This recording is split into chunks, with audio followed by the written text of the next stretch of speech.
The first step in forgiveness is admitting your guilt. Then you have to accept responsibility for your sin. You have to accept responsibility for your mistakes, and you have to accept responsibility for your shortcomings. What's the best way to ensure that you are really accepting responsibility for your mistakes? And the truth of the matter is, you're not going to like the answer, but I'm going to tell you anyway. The best way to get over your guilt is to tell one other person who loves you unconditionally and who will listen and not judge you.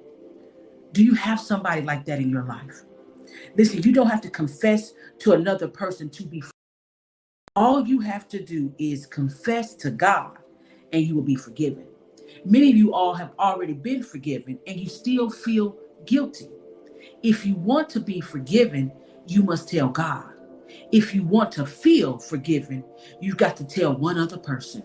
That's the way that God orchestrated it. That's the way that God wired it. Revealing your feelings is the beginning of healing. We get well in community. Now, you don't have to tell a bunch of people. Understand that you don't have to go and tell all of these people. You only need to tell one person.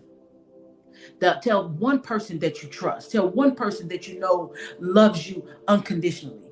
If your sin or mistake is between you and another person, you go to that person. How many of you have gone to someone that you've wronged, or gone to someone that you've done completely wrong, or you stopped dealing with those people for whatever reason, and you've gone back to them to fix that situation? And God had forgiven you already, but when you went to those people and you talked to them about your sin or your mistake in handling them, then you feel forgiven, and that confession starts the healing process. Think about that. James 5:16a says, therefore confess your sins to each other and pray for each other so that you may be healed. It doesn't say that you may be forgiven, but so that you may be healed. Forgiveness comes from God. Healing comes in relationships. So why do you need to pull another person into your own personal stuff? Because the root of our problems is relational. Think about that. We are all dishonest with each other at some time or some point. We play games with each other. We wear masks. We fake it. We pretend to have it all together when everybody knows that we don't. We are all broken. There are only two kinds of people in the world. People who are broken and sinful and know it, and people who are broken and sinful and won't admit it. When we refuse to be real with each other, it creates all kinds of fears in our lives and isolates us from each other. It's a roadblock to intimacy, and it creates insecurity. God wired us to need each other. You need a friend who's going to love you unconditionally and won't think less of you when you share your guilt. Confession starts the healing process.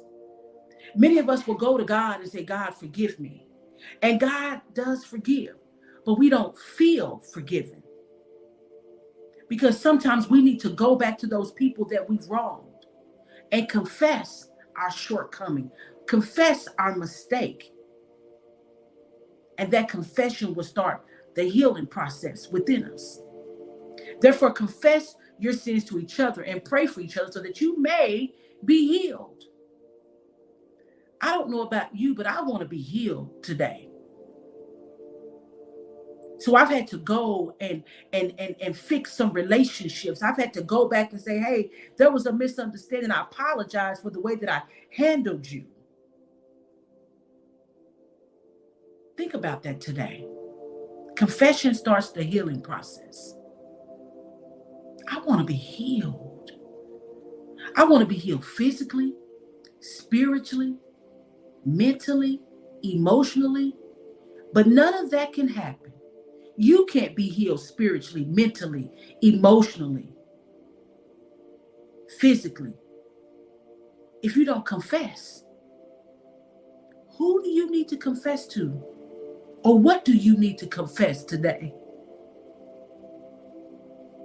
Think about that and have a blessed day.